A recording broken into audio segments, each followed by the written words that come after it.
1999, developed and released originally for the Sony PlayStation and later ported to other consoles of the time, was that of Resident Evil 3 Nemesis. The development of Resident Evil 3 was highly controversial at the time due to the circumstances for Capcom deciding what should be done in terms of a Resident Evil 3 based sequel to that of Resident Evil 2. What is now considered to be Resident Evil 3, as Nemesis, was originally a spin-off based non-canonical game. The true original third Resident Evil game was that of Code Veronica, but due to circumstances the concept was reversed, as Nemesis became the official Resident Evil 3 and Code Veronica became the non-canonical spin-off. Due to Code Veronica using both Chris and Claire Redfield as main characters, Capcom had no other choice but to choose or use Jill Valentine as the main character for the game. A minor supporting character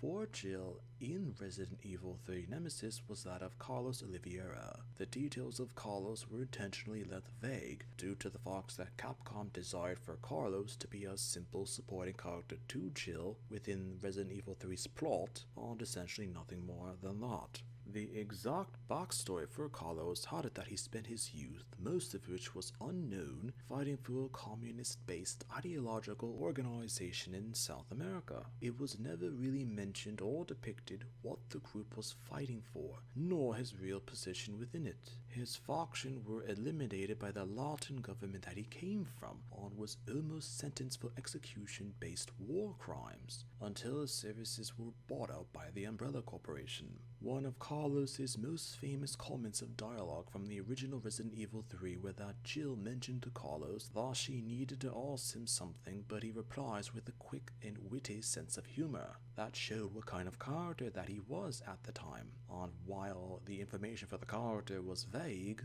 players of the game had positive receptions to Carlos. The original version of Carlos, as mentioned by video game theorists, were changed from the 2020 remake in terms of a physical appearance. The original version of Carlos from 1999 were drastically changed for the 2020 remake in multiple ways, some of which were making him a more important asset to Jill as depicted in the game, as his functions for the situations with Raccoon City at the time for the remake in comparison to the original Resident Evil 3. What was interesting is that in the original game, after Jill and Carlos had escaped from Raccoon City, he decided to leave the United States and return to Latin America. It was mentioned that he was still harboring a great hatred for the Umbrella Corporation due to the storyline and events from Resident Evil 3, as he had a few other minor appearances but never appeared in a canonical version of Resident Evil again after the original 1999 release through all of the sequels until the remake in 2020. Fan speculation had it at the time that Carlos Oliveira was just a backup character to Jill, and even in the original his details or traits or anything of the character weren't necessarily known to the player as mentioned. He was just a supporting character to Jill's story, as well as the result of a convoluted result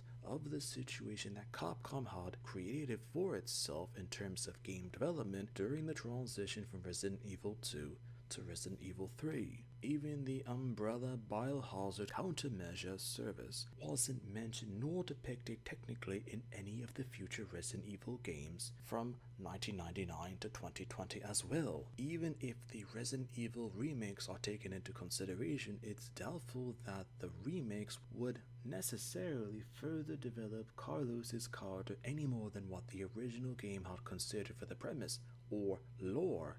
in terms of explaining details for Carlos, as fans of the Resident Evil based video games cite Carlos as being one of the best examples of lost character potential. Sometimes a character can be forgotten because they were only used once to give depth to another character's story